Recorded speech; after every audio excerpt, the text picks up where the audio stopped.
What's up, everyone? How's everybody tonight?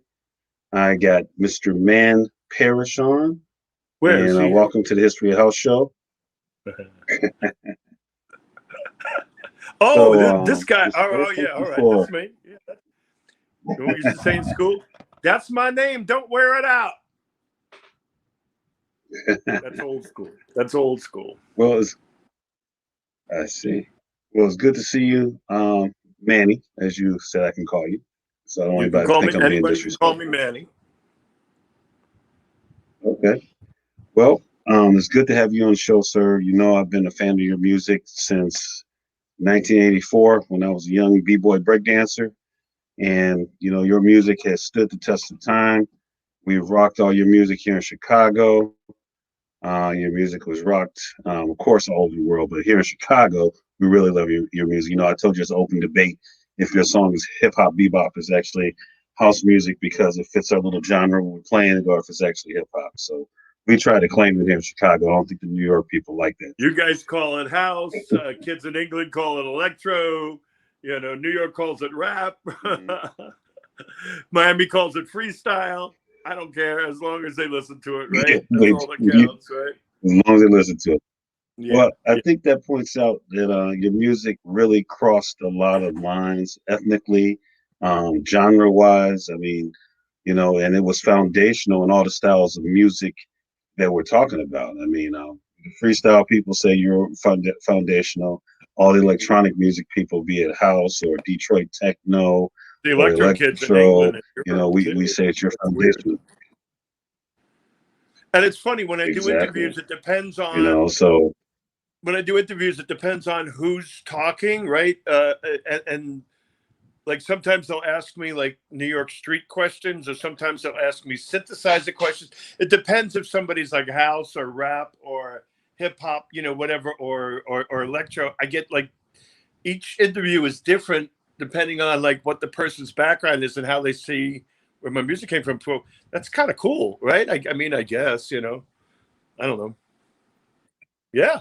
but you know, you have a lot of people that you influence, and like I said, it goes across the board, man. I mean, obviously, you know, like I said, we here, you know, we were breakdancers for a while before house came and swept us here in Chicago. So, you know, we were really into the b-boy music as well. So basically, I mean, man, you're just a legend in electronic music, Oh, now you you're gonna know. make me So blush. I'm gonna ask you a favor. Sure. Since my little video that I made for you came up, it's about a minute. Can I run it real quick? Go right ahead. I'll go Okay, people, floss. we're I'll gonna. go floss my ass while you're doing that. Here's how this was supposed to start.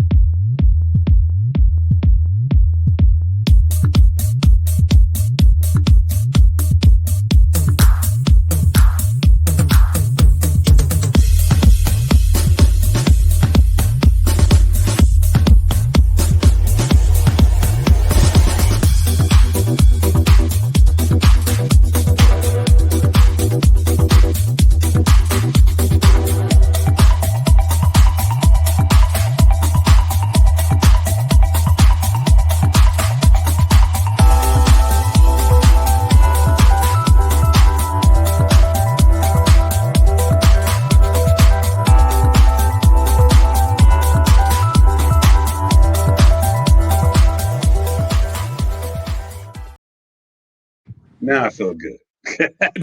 You did that yourself? You did that? Yes, I yourself? did. Hey, I even got my own font. I like that. Yeah, it's looking smooth. Yeah, all right. That's good. That's good. That's good. That's good. All right. Okay. Well, first, man, let me just I want to ask you a question. apologize to everybody because I'm sitting here holding the phone by my hand. So I'm just letting everybody know it's going to be a little shaky. So if you get nauseous, you know, forgive me. Well, they'll be all right.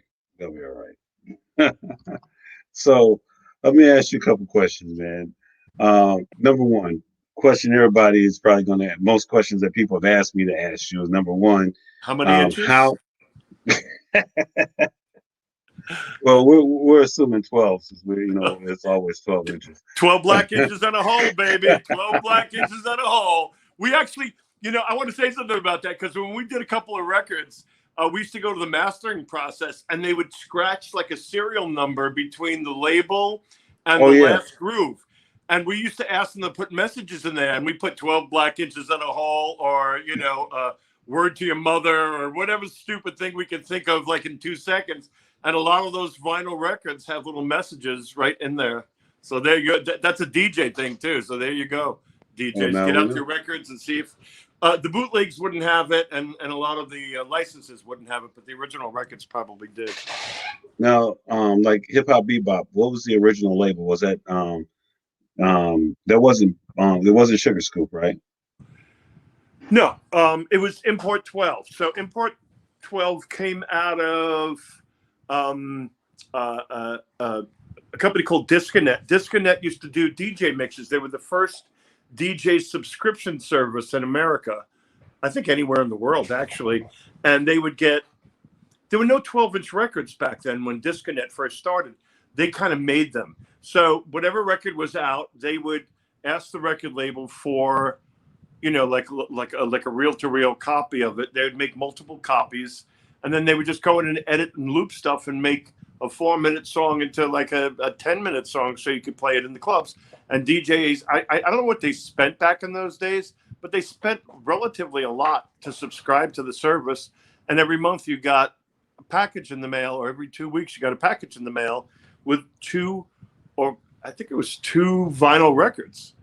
Right. And that would have mixes of whatever was hot on the radio. But you were the only person that had a 12-inch mix of these songs when labels weren't doing that. They didn't think it was that important, So, So that's how like the record pools and stuff that they used to do back in the day. yeah. So they used to give it to the record. A lot of they didn't give them to record pools. They gave them to subscribers. So Okay.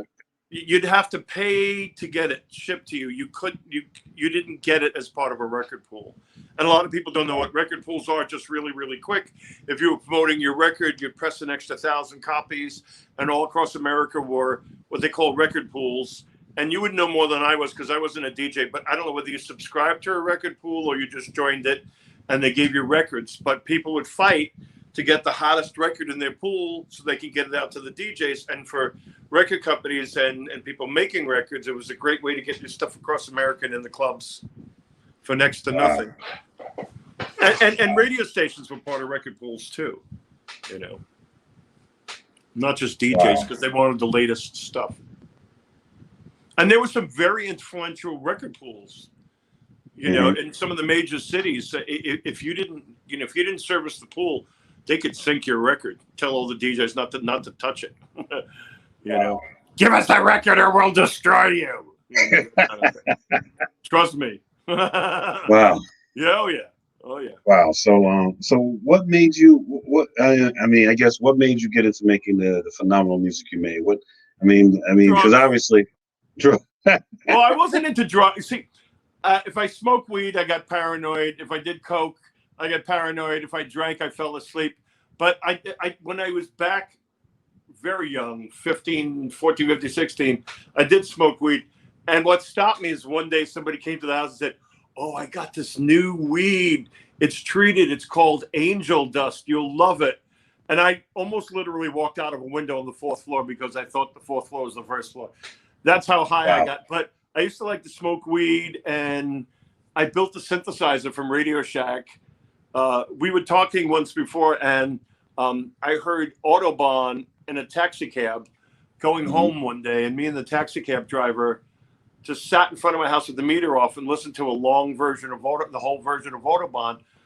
And back in those days, it was rock and roll or jazz or classical, and like, what the fuck is this? It was like electronic music. And once I heard that, I always wanted to do music, but I'm not a musician. And to this day, I have 120 records out, and I can score for orchestra and choir. I can't write music. You tell me something, can you make that in D, the key of E flat? I mean, I don't know. But I was suddenly able, because they were doing music that involved drums and keyboards. I knew I could fake the keyboards, but how was I ever going to get a drum happening?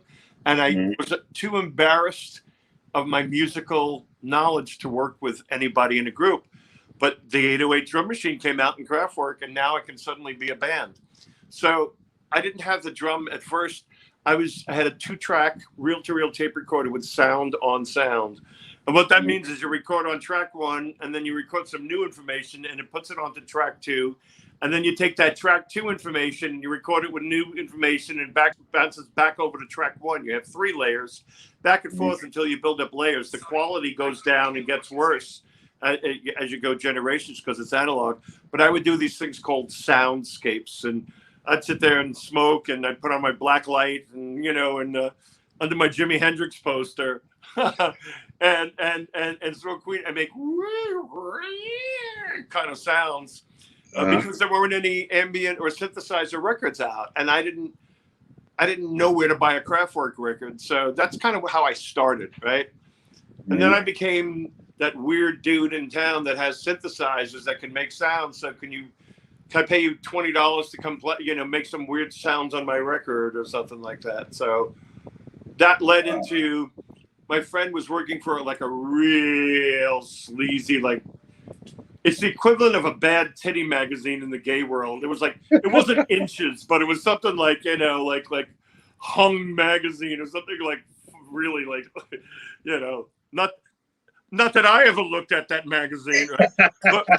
but my friend was like the assistant editor, and they were viewing some porn, and he said, I told the director of this film that you make music, and he was trying to find somebody to do a soundtrack for his porn movie that has synthesizers that like. Go ahead. I'm sorry. That's all right. Yeah. Okay. Go ahead. No. That's okay. So I said, well, I'm sure, get him in contact with me. And he said, I'll pay you a whole $1,000 for a film score. I mean, oh, wow. In fact, then it was like $20,000, $30,000, $50,000. I'll pay you and I thought $1,000. Oh my God, I'm going to be rich. When do I get to see the movie and work on it at the same time? He said, no. He said, I need a 10-minute piece of music, a 4-minute piece of music, 2 8-minute pieces of music. Give me a 3-minute piece of music that I could loop and extend. And I need 6 or 7 pieces of music. And I need a song for the title. It's called Heat Stroke. So that wound up on my first album because the fucking perverted DJ at a place called The Anvil in New York, where they have fire-breathing drag queens and butt dildo shows, I have a really good beginning, by the way. Real class act. So in those days, you used to make acetates, and you could take a tape and bring it up to, I think it was called Sunshine Music on Broadway, and you'd stand there. They'd have a counter, and behind the counter they had this machine. They put a piece of acetate on it and put a needle down and play your tape from a cassette or whatever you had onto this record. Oh, wow. and you'd have a temporary record. They were meant as test pressings to take home and play once or twice, but you'd have they would wear down really fast because they weren't plastic, they were vinyl. Acetate.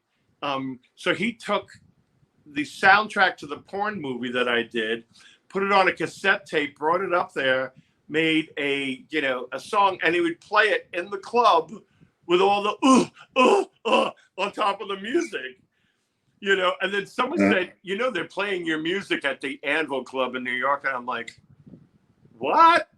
Oh, you got to go down there. And I went down there, and I'm standing around, and I get my back against the wall. Not that I'm a prude, but I've been there, done that. And at that time, at 15 years, no, I was 20 years old. I was like, yeah, this place is really fucked up. I love it. It's my kind of place. Trannies, freaks, drag queens, drug addicts, the mentally insane, you know what I mean? It's like, my clubhouse, I'm home.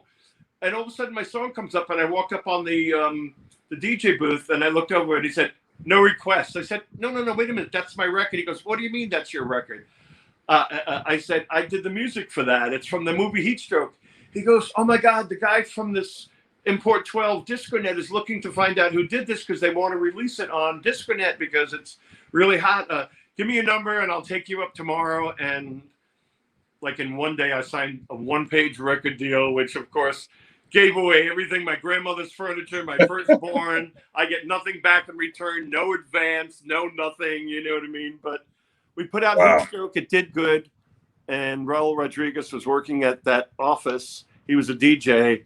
And the owner said, go over to Manny's house and listen to whatever else he has. We got to make an album. And Hip Hop Bebop was an 8-track. And when I say 8-track, it's not like the cassette 8-tracks in a car.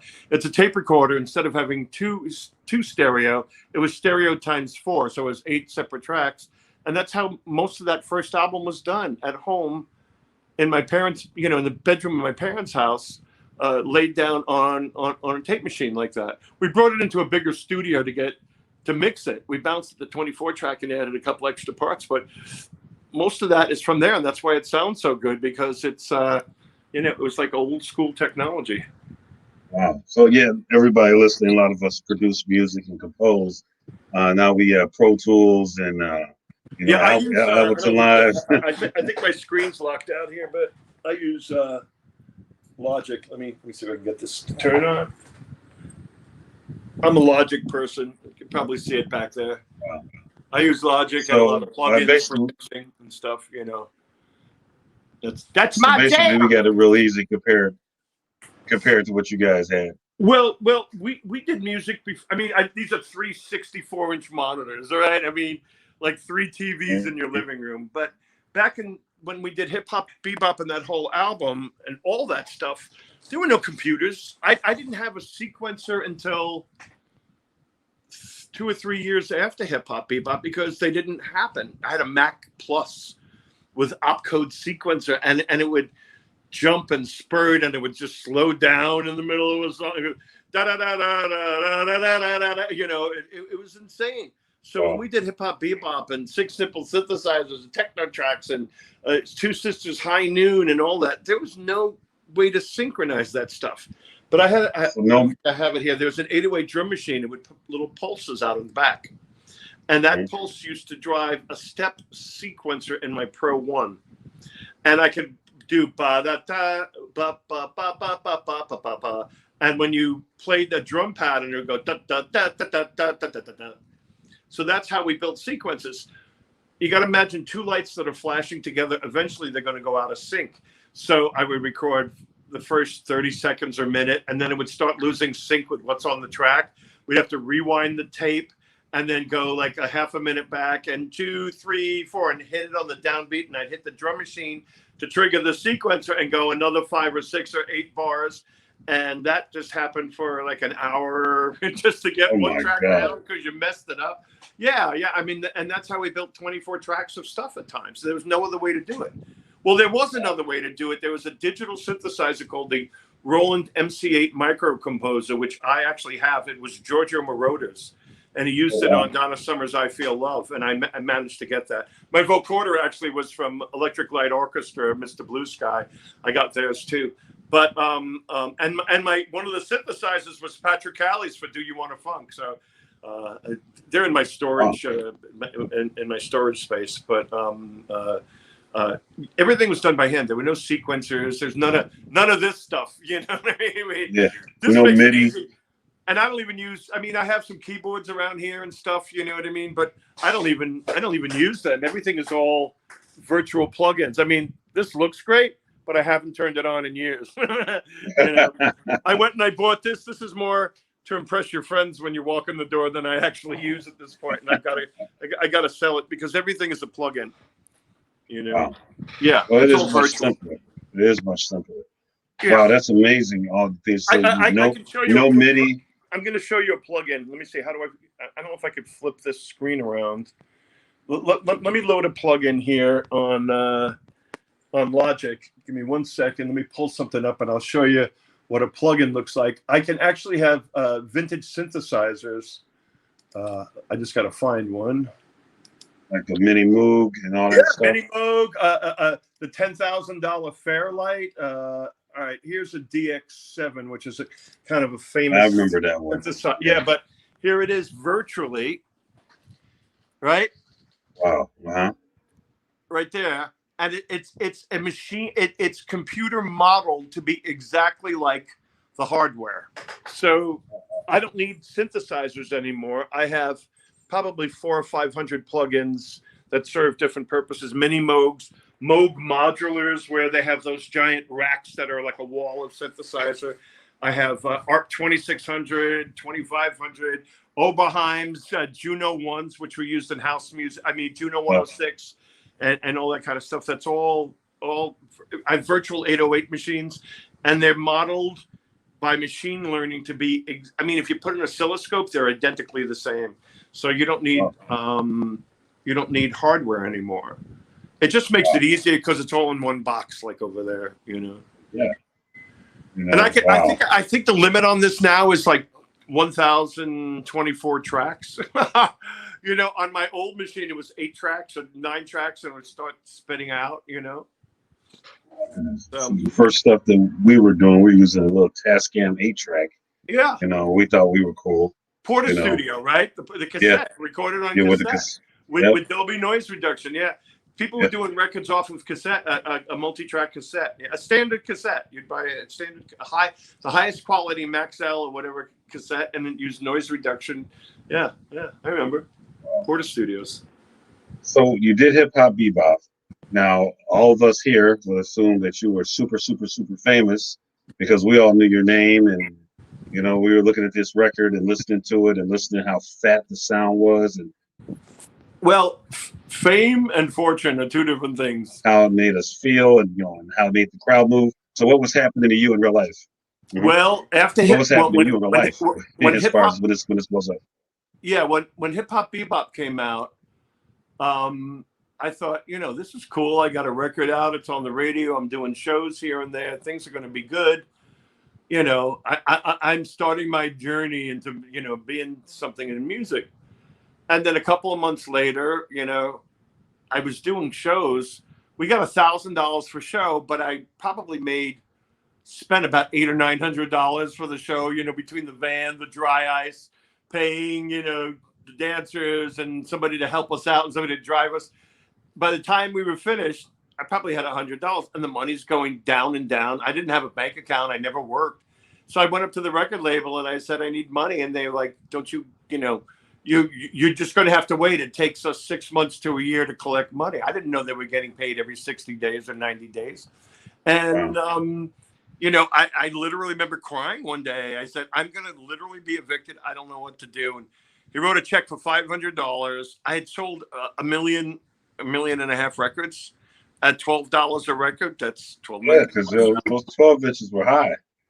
And what's that? Yeah, those albums were big, but a little costly back in the day. Yeah. If it was $10 a record and I sold 1 million records, that's $10 million for it in, right? So, right. I kind of, I was doing all these other records because he wasn't paying me on Hip Hop Bebop. I didn't know. I was 22 years old, and I didn't know. And I'd signed a piece of paper that said basically, you know, fuck you. You know, one of those typical stories. So I was doing records like High Noon and, you know, COD in the Bottle, B-Boys Beware. I mean, I can go down a whole laundry list, even working on Alicia Records. And somebody just showed me the other day, I did the incidental music for the play The Ritz on Broadway in the 1983 revival. And I didn't remember until they showed me the poster. I was doing anything and everything. You know, porn movie soundtracks. I played on Gloria Gaynor's I Am What I Am in the studio for, you know, I had a synthesizer, Klaus Nomi records. I mean, just so much shit I worked on, ridiculous. And that's how I made money and survived, because my record wasn't, you know, paying me anything. And then I realized about 9 months later, something's wrong, because he told me, he said, well, you know, Manny, they're bootlegging your records, and they had to have the FBI and the RIAA, Recording Industry Association of America, come in and go after these guys that are bootlegging your stuff in downtown Brooklyn, like in the back of a record shop. And I thought, if the FBI, and they're not selling 20 records or 100 records, they're moving some product here. And at that time, it was 2 million records. They had that, you know, without the bootlegs, right? The guy was smart around the record label. The single, he stopped the single and forced people to buy Hip Hop Bebop on an album. If you have a single or even a 7-inch, it's worth, I mean, $500, $600, $700. There weren't many copies of that, but he was smart because he went to like Harvard Business School, and he made people buy an album when all they wanted was a single. So in that way, he was like a business genius. But I remember sitting in my house in Brooklyn. I'd given up music because I wasn't getting paid. I thought, well, what the fuck am I doing? I I wound up moving back to Brooklyn, which is a whole story in itself, because I played Studio 54. Madonna was my opening act. That's a whole other story. But I remember sitting at my house in Brooklyn, depressed, burnt out from doing music, on welfare and food stamps when you used to have those little pages you pull out, you know what I mean, when you got the book. Yeah, I'm very familiar. Yeah, and I'm sitting trying to sell food stamps for cigarette money, you know, the whole thing, you know what I mean? I didn't grow up in the hood, but I lived it, you know, I was homeless and all that. So that's in the old days when you had, we used to call them Dadillacs, because you had your daddy's caddy, but you put a sound system in there, or your father gave you a car because you couldn't afford one. And they had a big boom box in the back, and boom, boom, coming down the street with my windows open, I'd hear hip hop, bebop, boogie down Bronx, all that stuff playing, and I didn't get a penny, and I was cut off from the record label. So that's what happened. I wound up on Elektra Records. David Bowie's manager managed me. That's a whole story in itself. And I got $125,000 singles deal, which was unheard of. That would have made it $1 million advance for an album, which is completely unheard of. But they wanted me, Bowie's manager wanted me to do rock and roll and never do this electronic music again, because it's just a waste of time. It's not going to go anywhere. And I delivered like one of those maniac, one of those kind of songs that like, what the hell is this? Get out of here. So I lost my manager, my record label, my mom died. I lost my loft because I couldn't pay the rent. And the rent wasn't much. It was $600 a month, but I didn't have any money.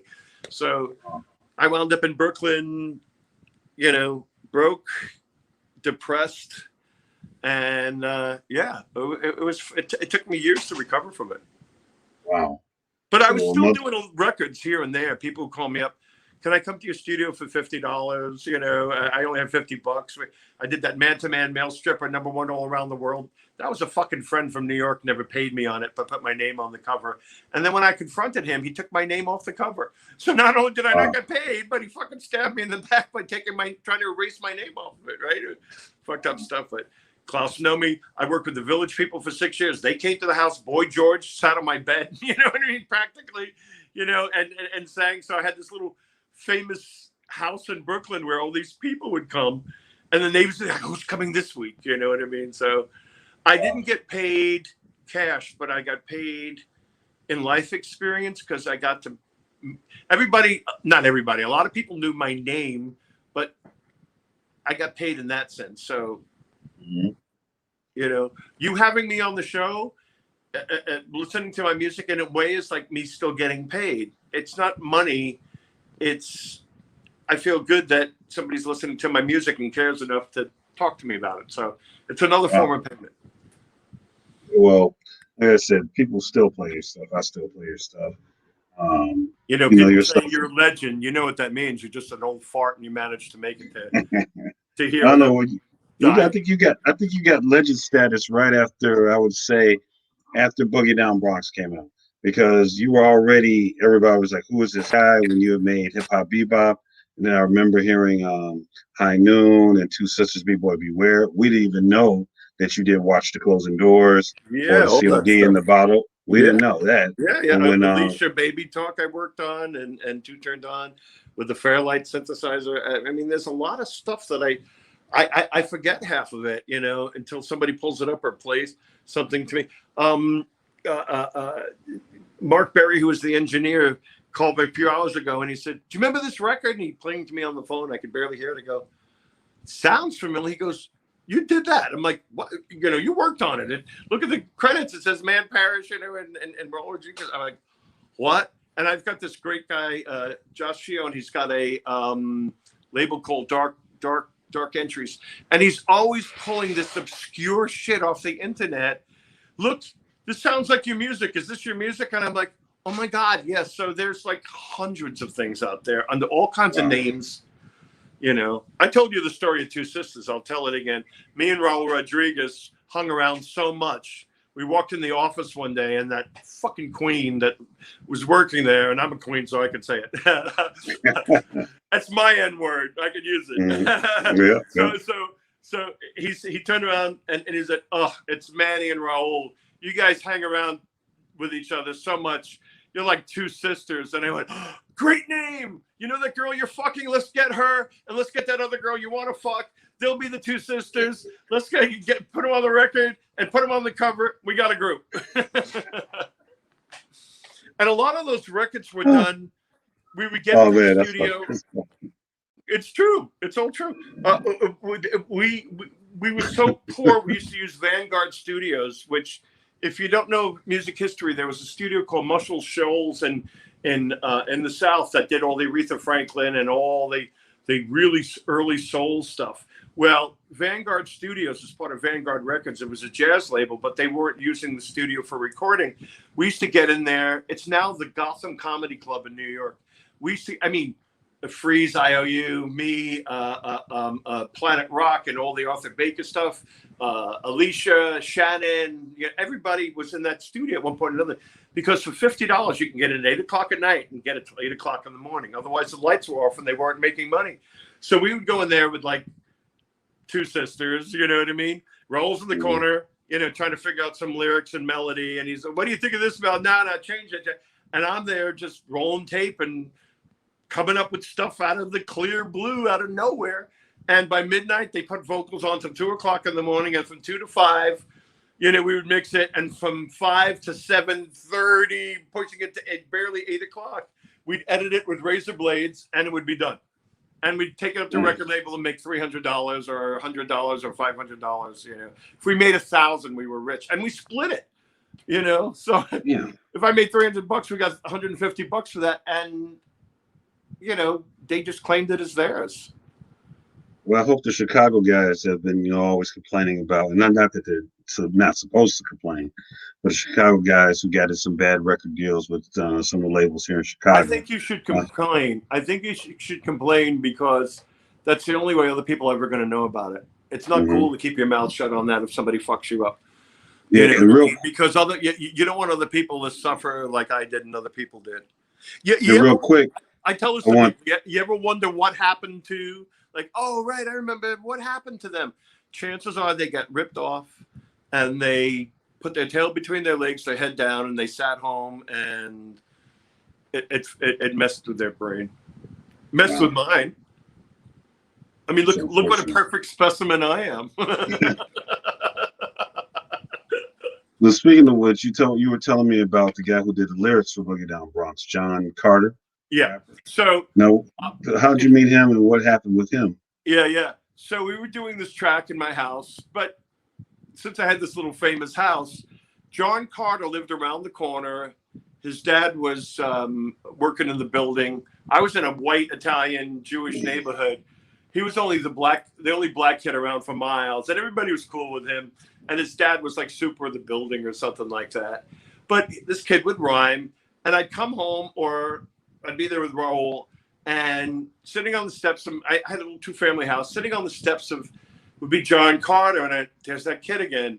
And we'd walk around, cool, my man Parrish and cool Raul, and we'd walk in the house and the sound would fade away. And one day he was sitting out there, and I was upstairs writing music, writing Boogie Down Bronx as an instrumental. It's everything starts as an instrumental. And Raul said, "We should get that kid downstairs to rhyme on this record." I said, "Okay, bring him up." And I said, John Carter, I said, "It's Johnsky." I said, "John, I got to tell you, I haven't gotten paid on anything. If you want to rhyme on this record, we'd love you and you'll be on a record. But I'm letting you know right now, I never got paid on this.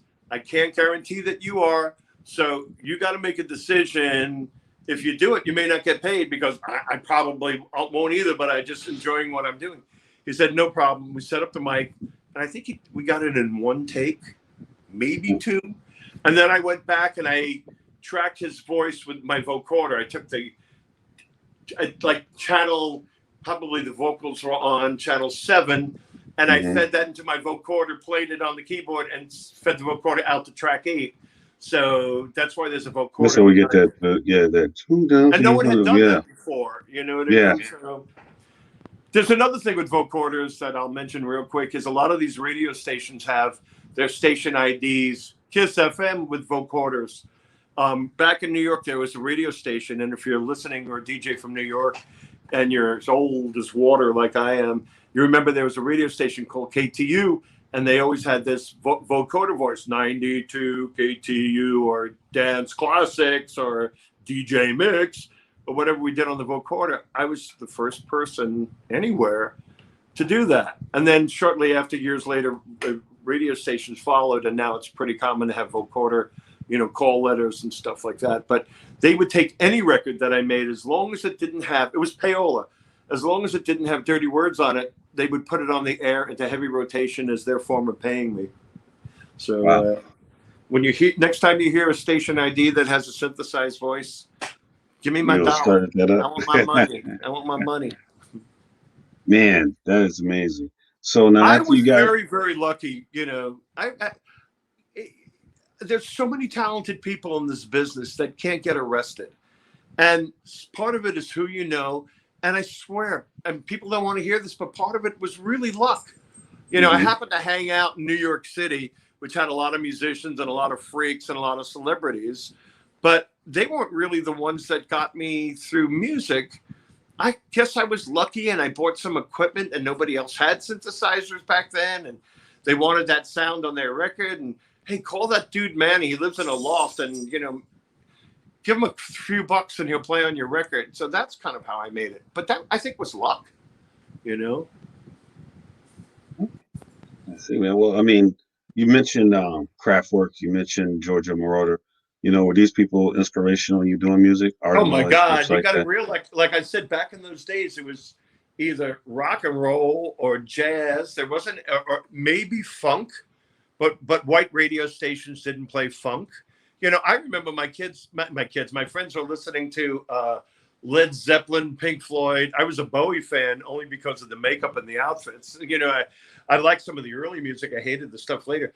But I was listening to Parliament. I would go out, and when I finally figured out there's a record store, I'd go to Corvette's, which is a chain store here on the East Coast. And they had a record department, and I would buy Parliament, or Daz Band or funky stuff, and I'm cutting the beats, and not cutting the beats, but I'm getting down to stuff. And my friend's like, "Why are you listening to that black music?"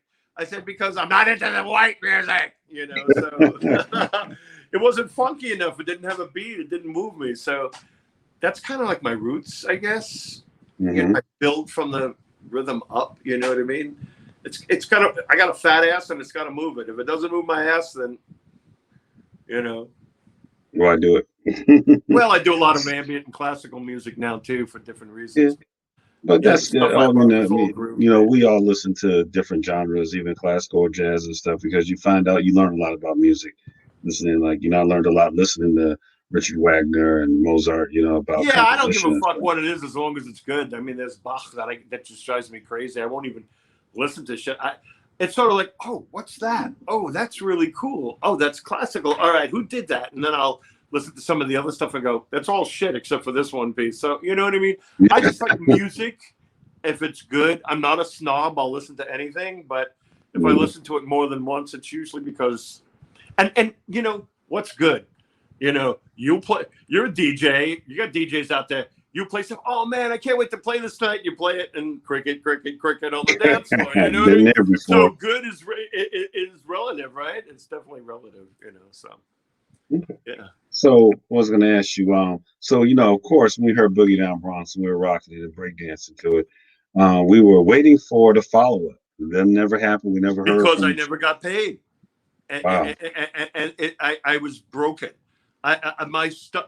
Boogie Down Bronx, Hip Hop Bebop, Tuesdays I Knew, blah, blah, blah, blah, blah, blah, all on the radio. KTU would play it like crazy, then BLS and PLJ, and they'd go up and down the coast and play it. And I told the story that the guy from the record company would put little bags of Coke and MMDA in the records and send them out to DJs and to radio stations as a form of payola. You'd open up the record, and out would fall a pack of Coke and a little note. Please play this record. Sure they did. You know what I mean? It's like, you just got paid. Play the record. But I didn't get paid. The owner, when I walked away, the owner of the record label said, I'd really like to talk to you and straighten things out. And I didn't know how well he did, right? I knew it was off. He comes and he picks me up. He picked up Raul. He comes and he picks me up. He had a Porsche with a hand-carved dashboard. And he said, get in. And I was like, damn, this is nice. He goes, yeah, it's a hand-carved custom dashboard. And it's, it's a special edition. And I thought, oh, damn, motherfucker, you're doing good or whatever. Didn't put it together that I'm doing good. That's why you're doing good. It's a small record label. There was nothing there. We drove out to Teaneck, New Jersey. Everybody called him Captain Mike. We got on a private plane, which he captained, and we're up in the air, and I'm looking out, and I said, damn, this is nice. He goes, yeah, it's my plane. And I said, wow. And he said, well, keep doing some more hit records for me, and I could buy another one. And I went, holy shit. Wow, this is way off of what I thought. And I remember looking out the window the whole time, and he goes, come on, man. It was a joke. It was a joke. And I stayed silent, looking out the window going, I can't believe I got fucked this bad. I remember it clearly. Look, sitting in the co-pilot seat of a private plane, 10,000 feet up in the air going, this is my plane, but it's not my plane. I thought, oh my God. And that I couldn't emotionally take it anymore. It fucks your head up in a way that you don't know. When you do music, just like when you DJ or guys out there that put together set lists or sets, it's something that comes from your heart. And when you put something out there that comes from your heart and somebody is blatantly fucking you over and knows that you don't have $10,000 to go to a lawyer, because people say, well, why didn't you go to a lawyer? I'm like, a lawyer wants a $5,000 deposit. I was a 23-year-old homeless kid, barely able to feed myself on welfare and food stamps. How am I going to get a lawyer? I didn't know there was legal aid and all kinds of things. So there were no follow-ups to those records because I never got paid, and I couldn't take the pain of making somebody else money. You know what I mean? And then sitting back and hearing it on the radio. So I basically shut down a lot of that stuff. And discovered porn on the internet. No. So no, I mean, that's what happened. Wow. So all those hit records, all those copies you guys sold, you guys get anything from that? It's horrible. I didn't sell them; they sold them. I didn't get anything off of that. I could probably say I got a check for $500 and a check for $300 to shut up and go away, pay your rent, and leave me alone, and don't come back and ask for any more. That's about what I made off of all that. Now, I got to work with a lot of famous people. Boy George, Michael Jackson, Gloria Gaynor, Village People, Roberta Flack. I did a remix on a soundtrack. In Europe, I worked with Steve Strange from Visage, a group called Man to Man, Bronski Beat with Small Town Boy. I mean, a lot of people knew my name and wanted to do stuff with me. I got to do that stuff. And most of them were ripped off and didn't have money. And I can't really pay you, but, can we put something out? And I'm like, all right, So, yeah, it became what happened to them. A lot of you guys that are watching think that was the end of my music career. I kept doing music, and I have 120 tracks out now. But somebody said, oh, you haven't done anything since Hip Hop Bebop and Boogie Down Bronx, because that's the last thing that they knew, because there was about 10 years gap. Mm-hmm. In there, and they just, all right, well, that's an old school dude. He's not doing any more music, So you have to work with Michael Jackson. Did you get to meet him? Yeah. So I performed at Studio 54. I was living in a loft with 6 people. One of the guys was Joey Arias, who I love. He's a New York legend. He was working at a place called Fiorucci, which had jeans also as an Italian store. So 10th anniversary. I used to go to Studio 54 every weekend because my friend Linda was fucking the doorman, and we can get in no matter what. And when there was a crowd outside, we used to go in a little gremlin and park it in the public parking lot next door. And then when a limousine would come up, we'd ride right alongside the limousine like Secret Service, duck down. The door would open, and then we would get, the door would close, and we would be right behind the last people and stand up and follow them in until the doorman figured out what's going on. And I think she gave him a hand job or a blow job, and then we got in all the time because he realized what was going on, right? So when it came to playing at Studio 54, Fiorucci had to do a 10-year anniversary party, and they were doing it at Studio 54 because they were really connected with celebrities. Joey, who was the manager of the store, said, we should get Manny, my roommate. We have a song, Hip Hop Bebop. I'm in the show with him.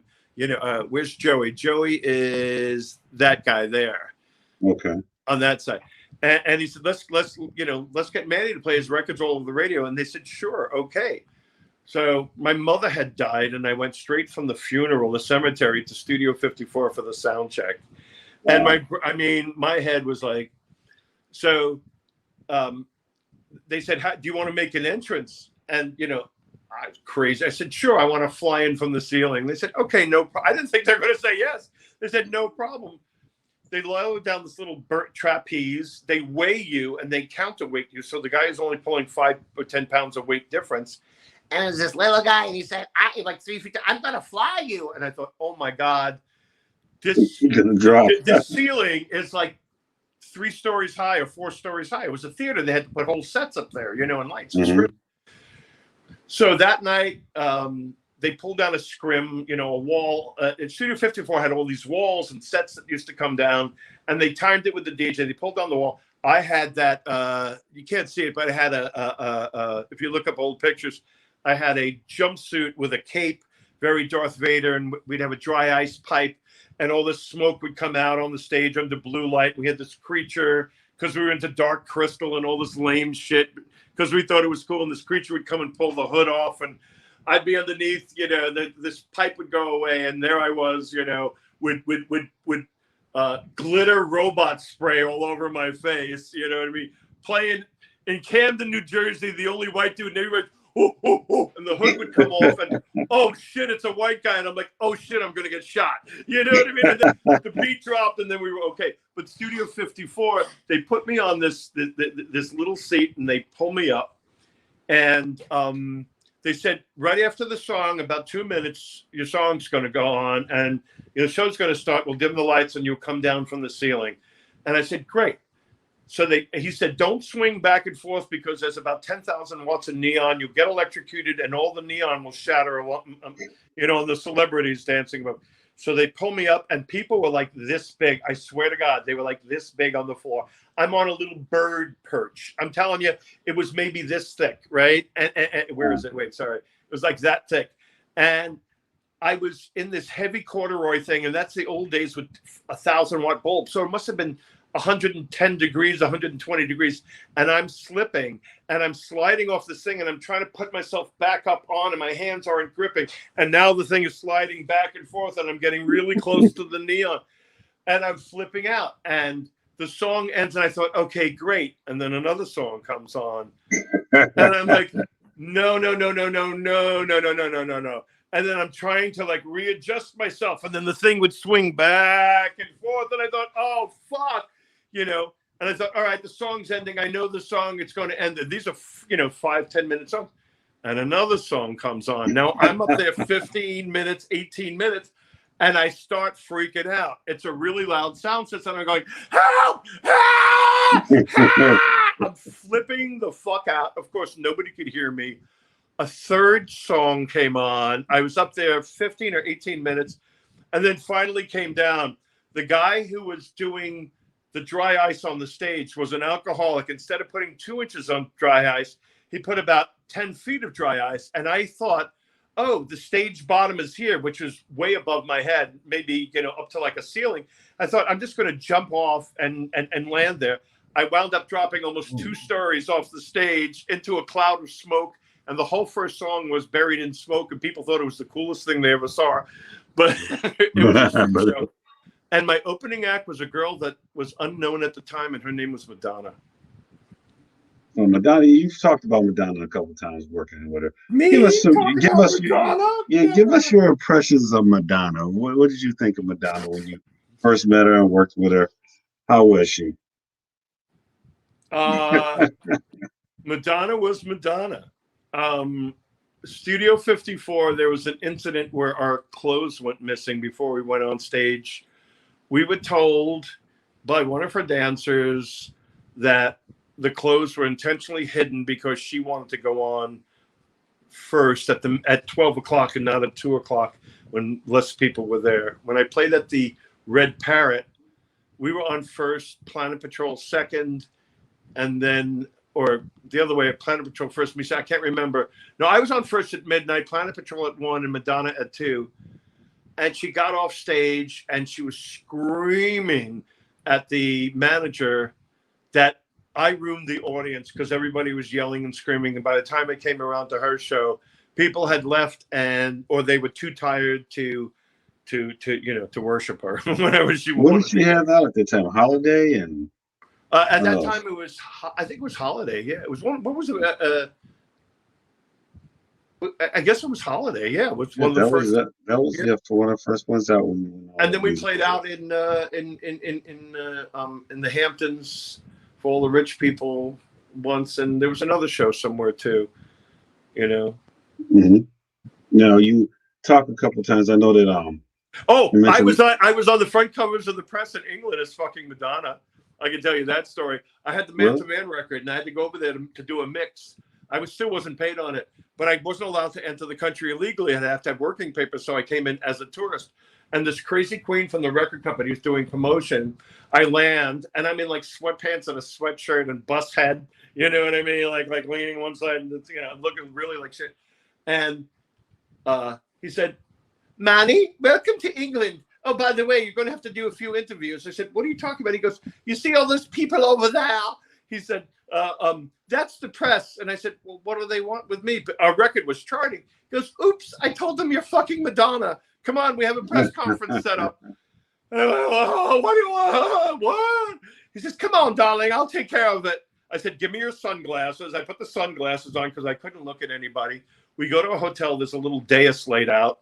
And I got up and it's snapping a couple of pictures. And the first person said, this woman, "So, what's it like having sex with Madonna?" And I went, "Oh, fuck."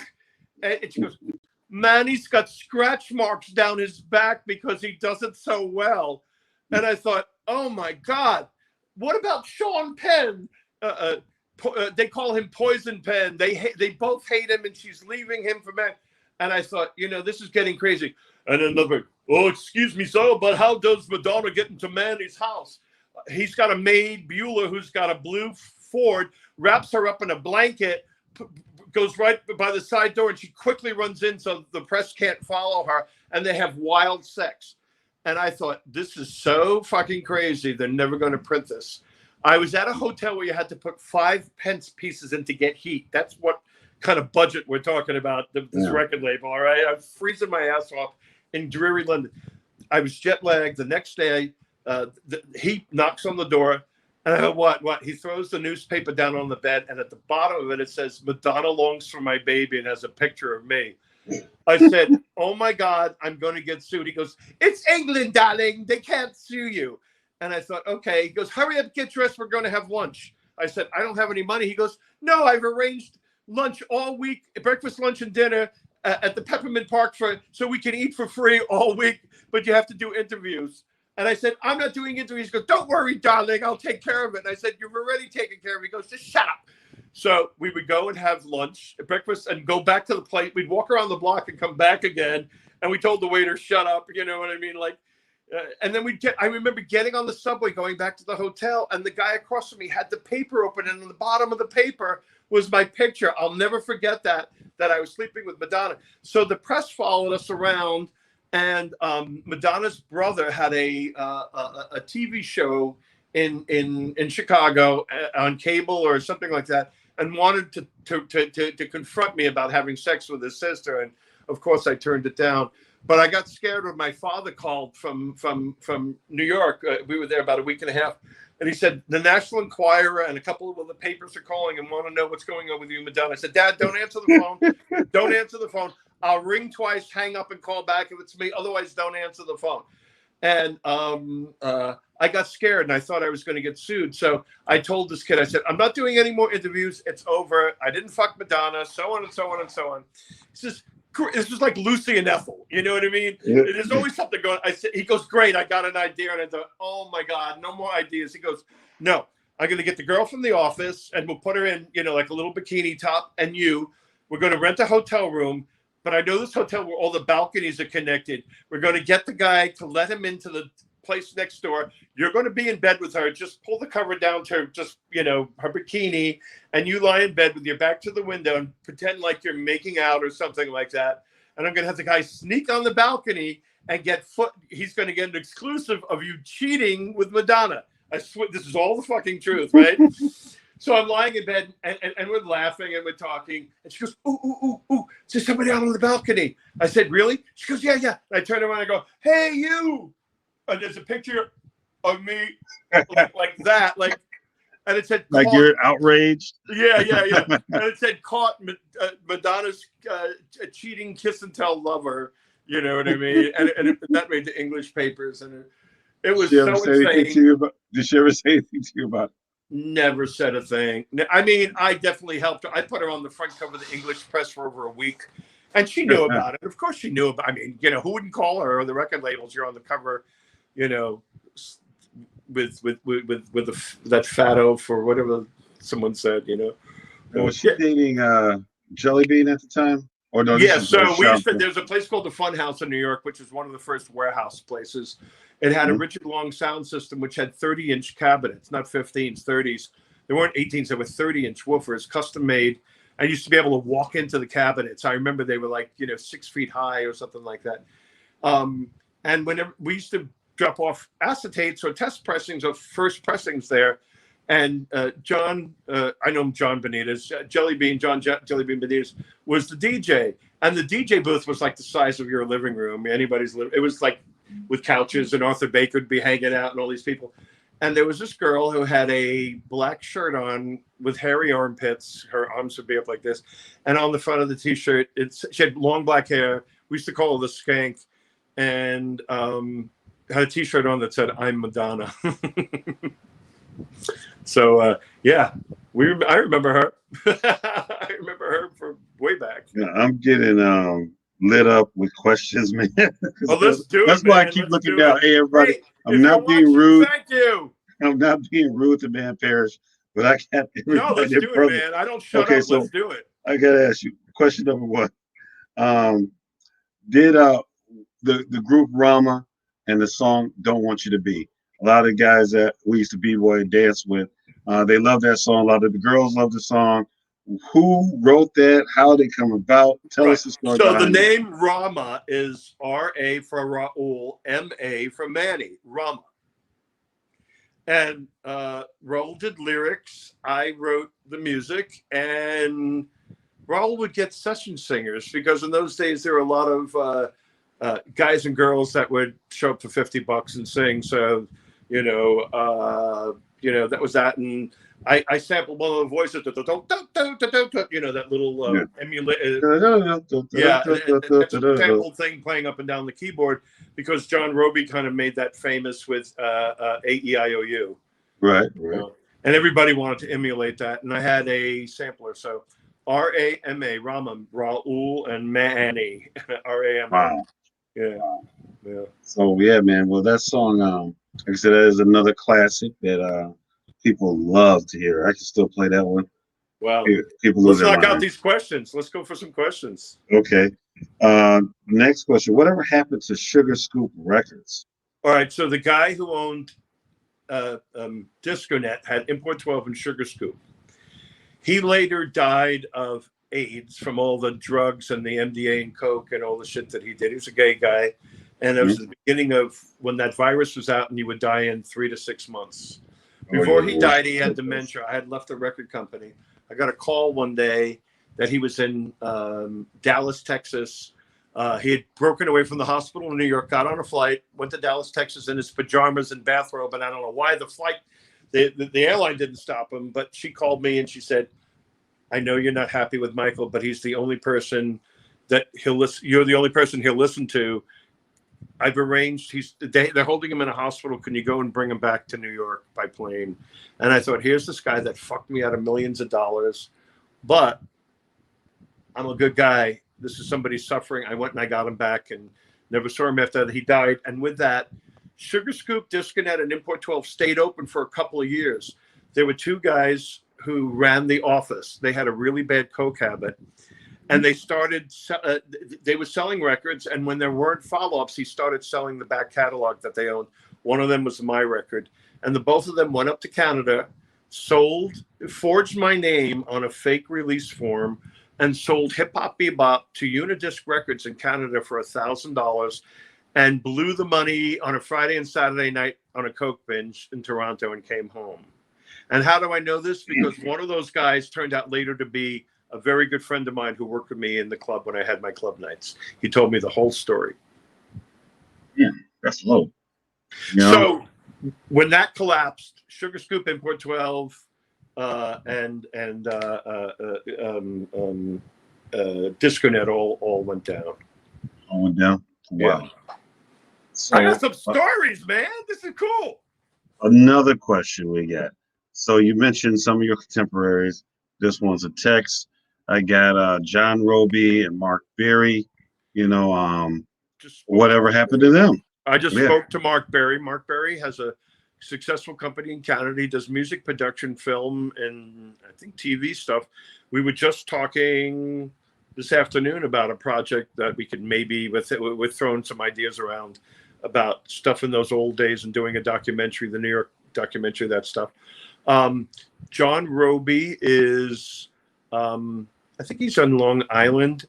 I think John Roby got, this is in my personal opinion, I think he got kind of really banged up and hurt. I mean, the rumor is by more than one person that, let's put it this way. I know he sued Arthur Baker because for money.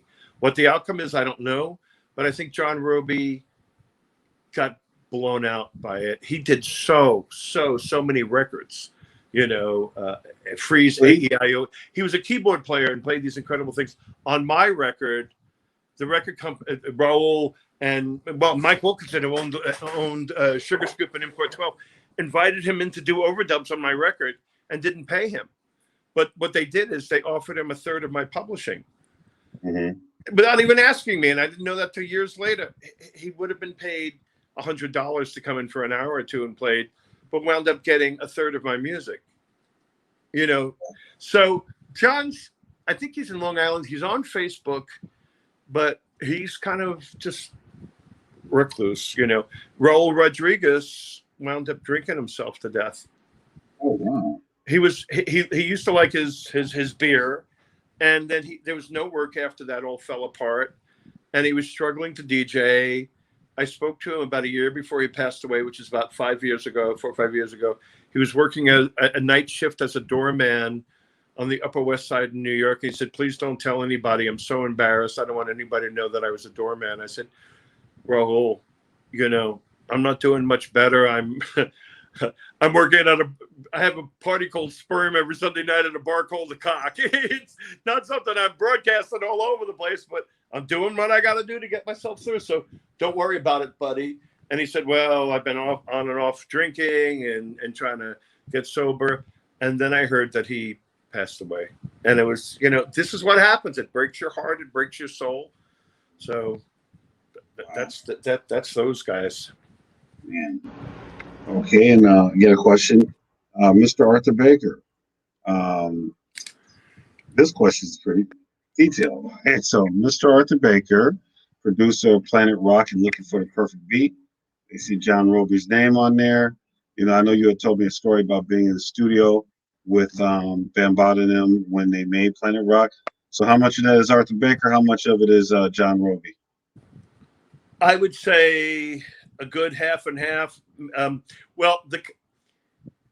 So Bambaataa or Bam, he wrote the rhyme, but he didn't do the music. So Arthur's here down in Miami. Arthur was smart enough as a producer to be connected and get Bambaataa and listening to Kraftwerk and all that kind of stuff.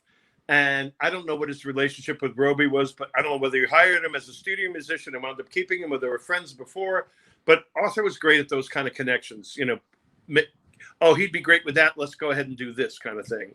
So, and he would be like, no, you got to make it more like this. No, you got to make it more like that. John Roby was a great keyboard player. He was one of the other guys, and there's another guy, Rob, something Kilpatrick. I want to say Robbie Kilpatrick or something like that. I can't remember his name. The three of us had synthesizers, but John Roby had the chops. So there was a studio in New York Vanguard that I was talking about, and it had like you'd come in through the hallway door. It was in the hallway of an apartment building. There were just two doors there, and you'd go through the lobby, past the doorman.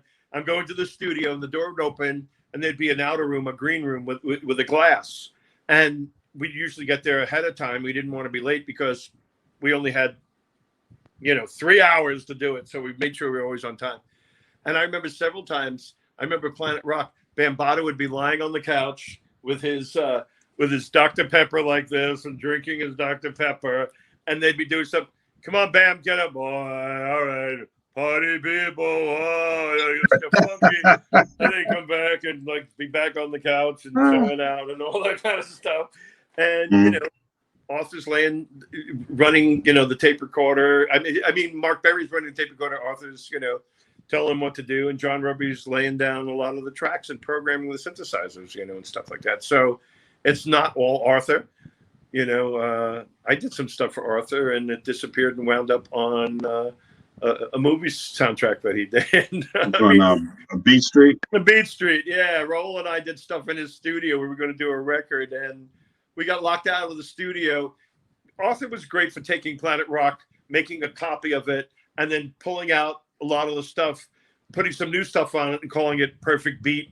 And then, a lot of those records sound the same because they are the same, you know what I mean? They just follow the same formula. But Raul said, I can't believe it. I just saw the trailer for, or the movie, Beat Street.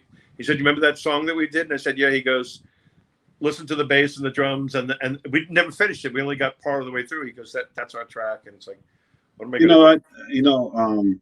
Speaking of Beat Street, I look at that as a movie that really had an opportunity to get the music that you guys did, that Shannon did, Hashim, all the stuff that you guys did, and really make a cold soundtrack. It kind of made a kind of goofy soundtrack. I was listening, we was watching the movie the other day. It came on, and we were all stuck in the snow while you were down there in nice scenic Florida. That's right, motherfucker. Yeah. Beat Street comes on, and I'm watching it. And I'm just looking like, man, the DJs do a little few cuts, would play that beat and, a little let the music play. But other than that, the original compositions they use, you would think they would have just licensed the music you guys No, because did. it would have been expensive in those days. It still is, but it would have been $5,000, $10,000, $20,000. And if you have 10 songs, it's a couple $100,000 in a budget of a movie that wasn't a big budget. So they probably didn't license it. And you mentioned something about DJs would make it, kind of in those days, unlike today, a lot of DJs became producers, right? Mm-hmm. I was a producer for 10 or 15 years, and I had the DJ because I had a club night. But DJs and producers were separate people. They ran in totally two different things. A producer would go to a DJ to play their record or beg them or give them a bag of Coke or a blowjob or whatever they did to get their record played. So it was two different worlds. So it's not like you would get a really cool soundtrack that a DJ could sequence and this is good to listen. They just threw shit out because, let's make a couple of extra bucks and do the soundtrack. And that's about all they thought of it. Mm. No, there was a couple good. Breaker's Revenge, I think we got used to that one. Let's knock out some questions. Oh, okay. What's the number again? Let's see what else we got here. Keep the people happy. How was it being in New York during the time when everybody was really breakdancing to your music? How was it being part of the foundations of hip hop? Lots of easy, free, available sex everywhere.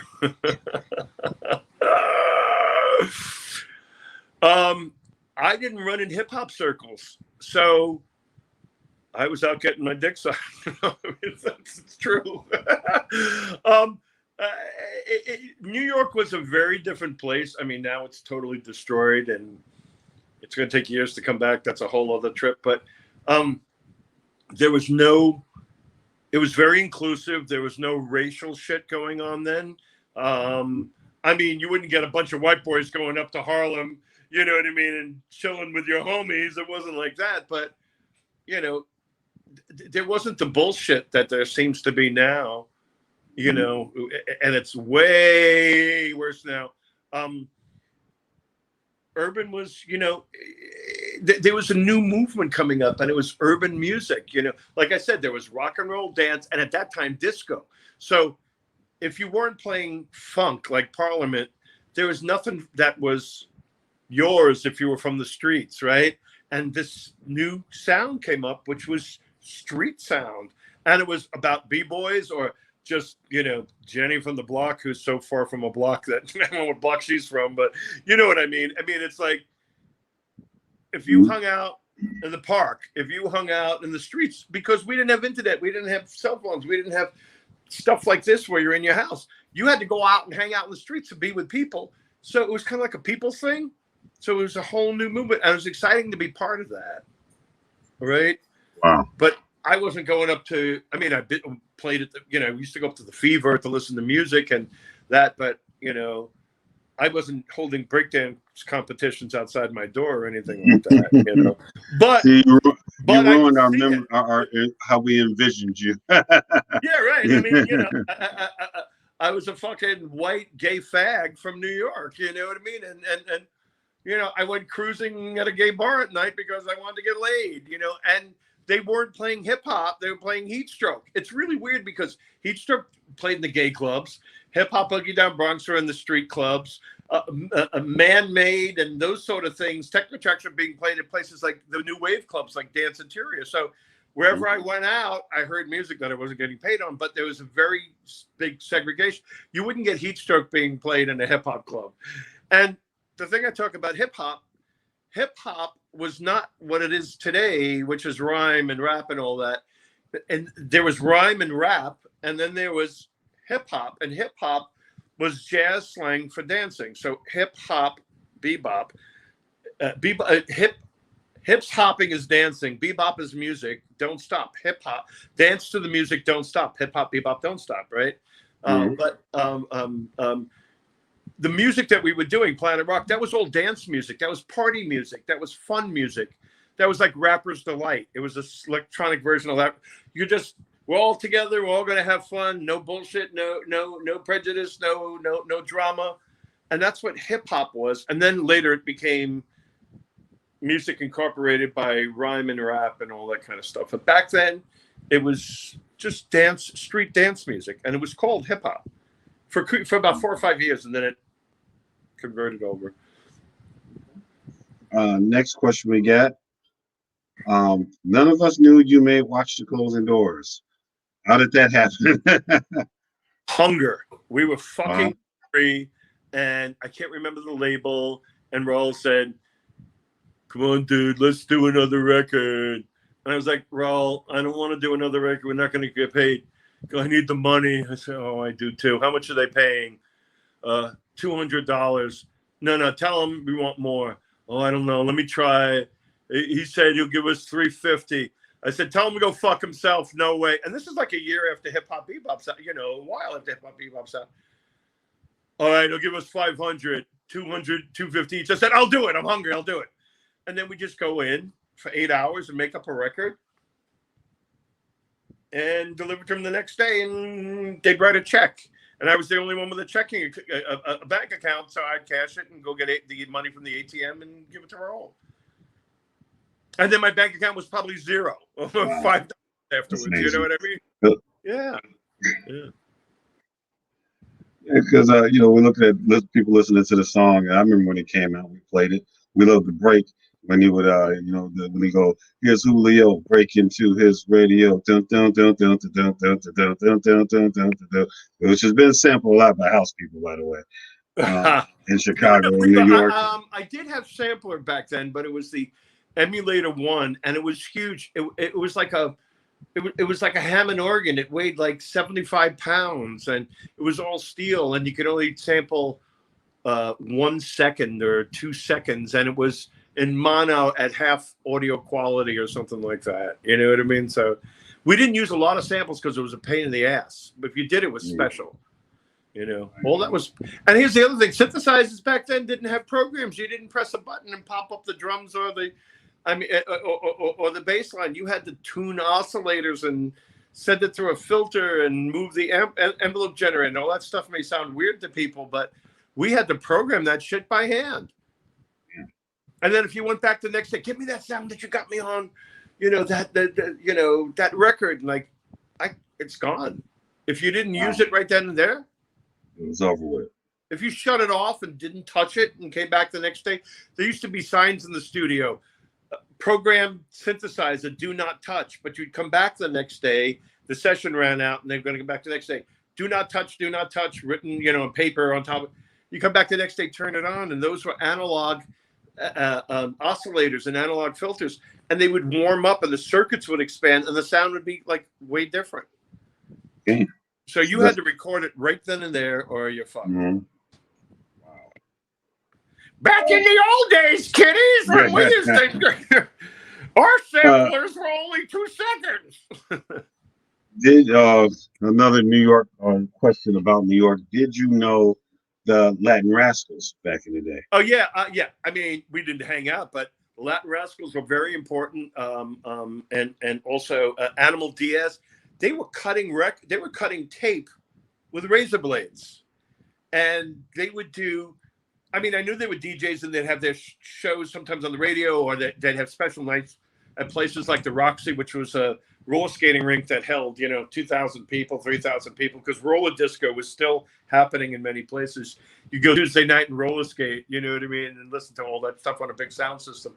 But Latin Rascals, Jose Animal Diaz, you'd give them their record, and you'd give them usually 2 or 3 copies of. They usually ask for someone asked for 1, someone asked for 2 or 3 tapes of your master, and they would take a razor blade, and you'd figure out if one beat was this long, a half a beat was this long, a quarter beat was this long, an eighth of a beat was that long, a 16th beat, and they would take drum things and lay them out. That's how all that stutter edit came about. They were doing stuff by hand that would take a weekend to do, a couple of stutter edits on a song because it was labor intensive. I was then one of the first people in New York City. I don't know how I got my mother to pay for it. Oh, I know how I got my mother to pay for it. I told her, if you didn't buy me this, it was the first Macintosh Quadra computer. I can't remember which one. It was a very early Macintosh, Mac 2C computer. And they had, for $6,000, DigiDesign had a sound card that can sample in stereo and record to a 10 megabyte drive, which is considered immense. And then I could take sound and digitally edit. And now I was the first person in the city. And I told my mother, said, I'm not paying $5,000 or whatever it is for that. I said, if you don't, I'm going to become a male prostitute and sell drugs. So you better give me the money. And she said, oh, I think I'm going to talk to your father. I said, okay. And guess what? We went shopping on the credit card. But I know Latin Rascals because then I was able to do digital edits like they did, you know, stutter edits and all that. Those that make me listen to their songs, Once Upon a Time and I Feel, or it was what I Want It to Be Real. I mean, it's not like the kind of thing where we all hang out in a lounge, or there was a club that we all went to the VIP lounge and all. That's how we envisioned you guys. You guys just hang out. I mean, I always envision, you know, my favorite, you know, celebrities. They'll all be hanging out, you know, it's red velvet walls and smoky with a couple of pin spotlights and girls with big tits serving you champagne, you know, and all that kind of stuff, you know. But nah. I mean, we knew of each other, we respected each other, and even if we went to places, you didn't see a lot of people. Like if you went to, I remember seeing Arthur Baker and Madonna and Jelly Bean in his DJ booth because it was kind of cool to hang out there because it was huge. But clubs were hot, unair conditioned. You know, they had very hot lights because it wasn't LED, and you know, you didn't hang out on the floor because it was just like loud and messy. You know what I mean? If you work in a restaurant, you don't want to go out and eat after that. If you work at a bar, you know what I mean? The last thing you want to do is go to a bar. Same thing with music. you kind of, if you DJ'd, you didn't want to go hang out in the club, because what happened is you got crazy. It's like, this music sucks. Can do better than this. So, you were home making music. You've been there before when you Yeah, so listen to you know what DJ I'm Life. talking about. Yeah. New York was a Okay. very special place because it wasn't a big community. The people that New York was a business place and people went to work. There weren't many clubs in the beginning. So if you weren't at the Fever, you weren't at Fun House, or if you're new wave music, you weren't at Dance Interior or rock and roll at Max's Kansas City or CBGB's. I mean, I saw Bruce Springsteen before he became famous, get booed off the stage for playing an acoustic guitar set at Max's Kansas City.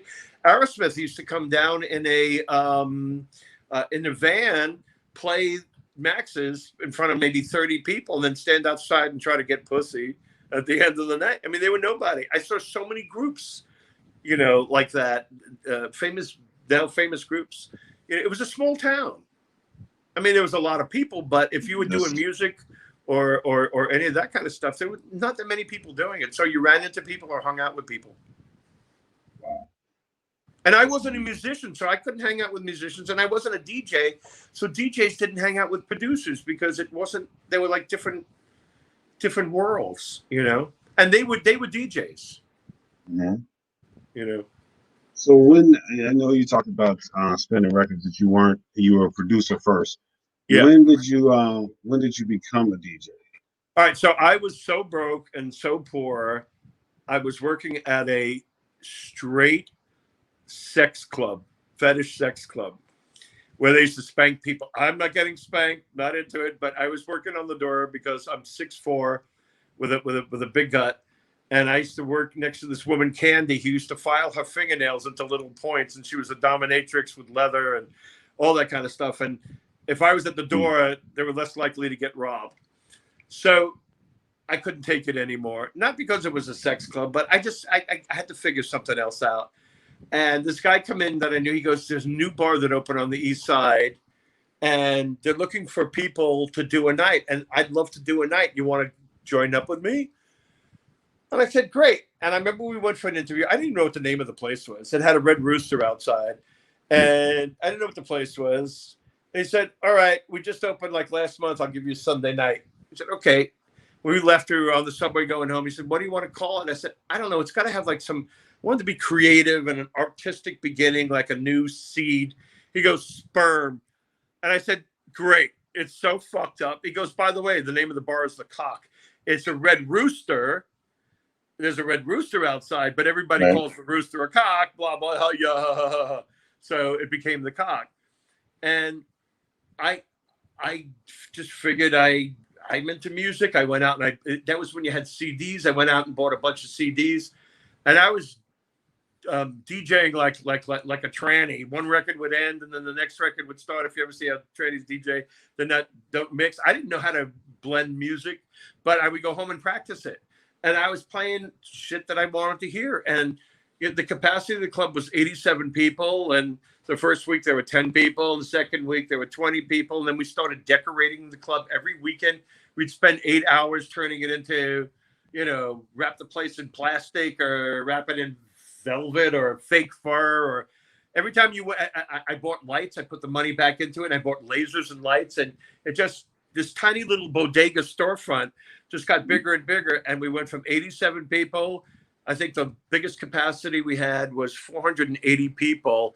I mean, you were so packed in this tiny little place, and people started dancing and the floor started buckling. And I thought, it's going to collapse. We got to do something. And I remember it was the summer, the air conditioner broke, and I got on the microphone. I said, everybody, the AC is broken. Please be quiet. We got to open up all the doors, and we're going to put fans at the doors, but we're overcrowded. We don't want to be shut down, so be quiet. And for 20 minutes, we let the cooler air come in, cooled it off, closed the doors again. The naked go-go dancers went back up on the bar. People in the back went to having sex. People doing coke in the bathroom. And the music and the lights went on, and we still had a party. I was the longest running party in New York City. And a lot of you DJ guys know that parties last a month, 2 months, 6 months, a year, if you're maybe lucky. I ran 15 years every Sunday without ever missing a beat. That's amazing. That's amazing. We had uh, um, uh, I call her Broccoli Spears. I can't even remember her. Brittany. Britney Spears came in. She threw up in the bathroom, and they were like, "Quick, put it in a bag. We'll sell it on eBay. Put her vomit." I have a very famous Broadway producer that if I mention his name, you'll know him, and I can't. He came into the bar, and I turn around halfway through the night, and he's standing there in a shirt with no pants on, with his dick and balls hanging out. I said, blah, blah. I won't say his name. I said, what happened? He goes, I don't know, Manny. I lost my pants in the back. I can't find them. And I went, you know, if all I need is a photographer. I said, how are we getting this fucking guy home?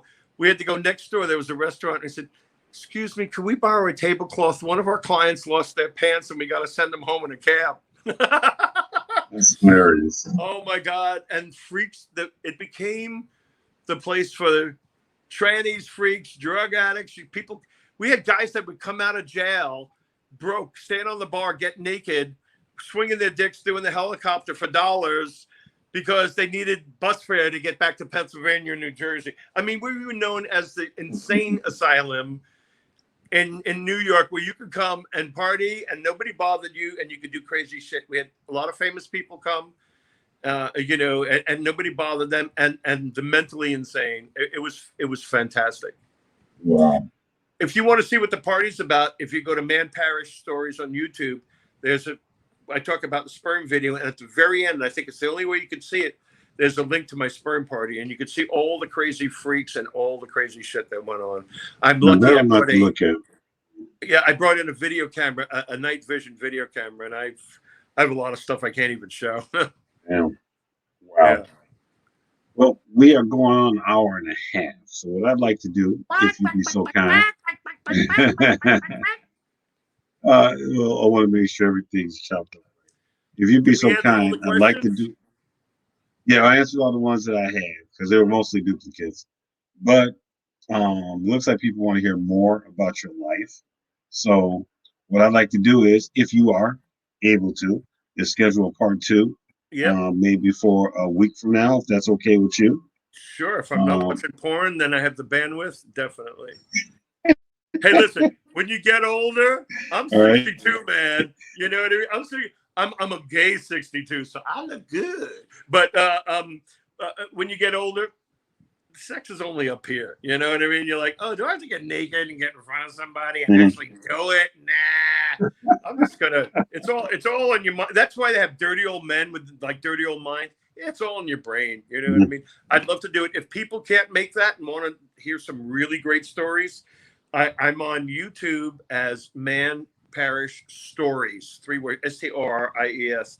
And I was going to write a book, but I put, you know, I testified against the mafia. Freddie Mercury tried to pick me up in a bar. I was a male prostitute. I mean, I could go on for crazy stories that are all true. Go to Man Parrish Stories on YouTube. And I broke it into what I call seasons because I got up every day for a month, month and 10 days. I had 40 stories that I told. And there's season 1, 2, 3, 4. They're about 5, 7, 10, some maybe 15 minutes long. I ran away from home. My mother was crazy. And I was a 14-year-old boy roaming around New York, and who's going to pick me up at a pedophile? I was actually part of a pedophile ring with young boys that I didn't really put 2 and 2 together until later on. I had people kill themselves in front of me. I mean, you don't like the stories are crazy, but if you want to go and learn more, that's there. If not, you want to come back here and tune into this maybe next week. Stay tuned to this dude because where is he? He's this side. Wait, it's reverse. Where are you? You're over. There. Over there. Yeah. This guy the other over there. You go to him because he's been real good to me and he knows his shit. So thank you for this. I appreciate you coming on. You know, like I said, we did some pretty good numbers. Yeah. Oh, good. 2 things I want to say. Somebody tuned in and watched. Wow. Yes, quite a few people. 2 things I want to say. We're going to do this again next week. Go to Man Parrish's site. Again, I'll go to his YouTube page, Man Parrish Stories. It's on YouTube. Look him up. Man Parrish Artist on Facebook and Instagram. That's one word, Man Parrish Artist. One N, now, 2 R's. Now, what I'm going to say to my DJ friends out there, later tonight or tomorrow, I'm going to put up a GoFundMe. and me and Man Parrish going to talk about it a bit and what we're going to give people, what he's going to give people. All of you guys, I know y'all got 6 to 7 to 12 copies of Hip Hop Bebop on Unidisc and freaking Ram's Horn and blank labels and all that stuff, you know. And I think that, you know, those of us who've used and played his music, enjoyed man's music, enjoyed his music, and have shared his music with people and let the world. I'm not going to talk about how many I think he's downloads trying to y'all say got. I never got paid. I never Yeah, got he didn't paid. get paid.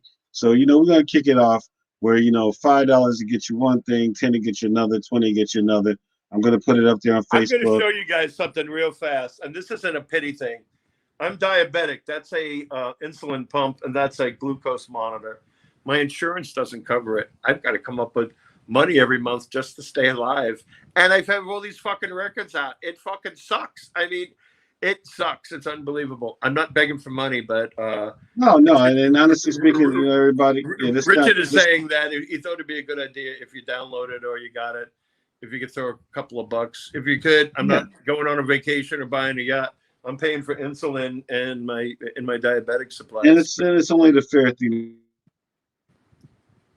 to do, guys. I mean, guys and gals, DJs, y'all know who you are. We all, you know, we got flash drives, we got downloads of the songs, and the bottom line, we bought them, you know, but as you see from these stories, you know, Man Parrish and Raw Rodriguez and John Carter and John Roby, these guys got ripped off of a lot of stuff. So John like our Carter guys, lost his yeah, voice because of this. He couldn't oh, speak. It was like talking like this for like a couple of years because it screwed him up so bad. It's a harsh business, but you don't have to buy or donate anything to listen to these things or to listen to my stories. If you can and it's out of love, that's great. If you can't, that's totally cool too. Please listen in. And all these stories are for a reason. It's not just to say, hey, I did this, I did that. I'm trying to show with my Man Parrish stories. I've been through a lot of hard shit. If I could do it, you could do it, and that's the reason I tell the stories. You know, it's not about, oh yeah, you know, I know Madonna or I saw this person. That it's that I've been through highs and not paid. I've been through lows, really bad depressions. But if I could do it, you guys could do it. So hang in there, and whatever the fuck it is, eyes on the prize. You know, stay with your dream. You know, and well, I appreciate this. I told Man Parrish the other day when I was talking, we were on the phone for like 2.5 hours. I said, this is the next best thing. I said, you're right up there. Like if I got to talk to Prince, that's how I look at it. You know, he was all shocked. I'm like, man, please, I played your music, and those who know me know I used to get down and b-boy to your music. tell them So, the man, Prince story that I told you about the guy in the studio. What do you want me to tell it? oh yeah, go ahead, tell us a story about Prince. So of course I love Prince. Everybody loves Prince. After Prince died, I got a thing on instant messenger on Facebook, and some guy said, "Oh, I used to work for Prince. He used to listen to his music because after he died, I posted something really, you know, like Prince is God and all that kind of stuff." And he private messaged me. He said, "You know, I used to work with Prince. He used to listen to his music and your music." And I go, "You know, yeah, right. Okay, you're one of those crazies, but okay, thank you. You know what I mean?" And then he goes, I thought you would reply like that. And I just said, like, okay, cool. He said, I'm going to send you some pictures. Look at my Facebook profile and then look at these pictures. And he was working he told me he worked at Paisley Park as like one of the second engineers or something like that. And there he is with Prince, right? You know, hanging out. And he said, Prince used to listen to a lot of different music and yours was definitely one. And he would play it a lot. And a lot of people too. He says, too bad Prince didn't know your story because he would have gotten lawyers and sued and got you your money because he did that for a lot of people, but he did it under the condition that it was anonymous. So Prince apparently helped out a lot of people. Well, you know, people don't know. Some people they know he did Morris Day and he did Apollonia and Vanity Six, and I mean we can go down a laundry list of other groups that he had, like I had, you know what I mean? But he made money off of his music. I didn't, but that blew me away. You know, Prince is listening to my shit. Michael Jackson, I met when I performed at Studio 54. He had been invited and came down. The Bad album had just not yet come out. He saw the show. I was in the dressing room afterwards, and these two big bodyguards. I mean, you know, football player dudes come in and go, Michael would like to speak to you. And I thought, oh shit, must be one of the owners. What did I do? Must have done something bad. They're gonna throw me out. And I get downstairs and I'm like nervous looking around, and we're walking this direction. I thought, oh, we're gonna walk like through like the seated VIP area to get to like some door that they'd push open, and they're gonna tie me up and beat me for doing some show. And Michael Jackson is there, you know what I mean? And I was like, oh shit. And he goes, hello, pleased to meet you. And I said, pleased to meet you, Mr. Jackson. It's Michael. I said, okay, I think I said Mr. Michael out of being nervous. He said, I like your music. And I said, I like your music. He says, I'm doing a new album, and I did I have a song called Speed Demon. Would you like to remix it? And I went, yeah. He goes, oh, okay. Someone will be in touch with you. Thank you. And then like these bodyguards, like, all right, out. You know what I mean? Like, what? I mean, he was famous, but not super. Because he was a super. I mean, he was pretty big. Right. You know what I mean? But not like King of Pop famous yet. And I thought, holy shit, you know. Okay, yeah, right. You know what? He doesn't have my phone number. You know what I mean? And about 4 weeks later, Quincy Jones has Q West Productions, and he called the record label where Import 12 Sugar Scoop, where Raul was still working, and Raul got the tape sent over, and we did a hip hop bebop Boogie Down Bronx version of Speed Demon, right? We streetified it, 808, you know, style, and sent it to Sony, and Quincy Jones loved it, and Michael Jackson hated it, so it's sitting in a vault somewhere. I would love to hear that. I would too. I had it. You know, I wish I had the final mix somewhere. You know, I just put it out bootleg. Speed Demon, Speed Demon, you know what I mean? Yeah, yeah, it would have been cool, right? That'd have been nice. Yeah. All right. Well, everyone, thanks for watching. We're gonna be back on next week. Gonna put some stuff on. Manny, I'll say that. I want to say Mr. Parrish, but I'm saying Man Parrish. Thank you for being on. Not Tranny, all right? You know, I did an interview last week, and the guy, he had a girl on as the other interviewer, and her name was Queen. And these guys would call and say, how you doing? It was Jeffrey Kwan. How you doing? Whatever, his name is G, whatever. And how you doing, Queen? And I went, why is everybody calling me a queen? It was her, you know what I mean? So, yeah, all right. My name's Manny. Don't wear it out. All right, Manny. Well, we're going to go ahead and end this. I'm going to talk to you a minute after we go off, but I appreciate you. And I appreciate you for doing this. And thank you so much, guys. Whoever's listening, guys and girls, whoever's listening. Quite a few. Putting up with my shit and listening to it. Thank you. I want that number. We need to. Thank you. All right. And we'll talk with you next week.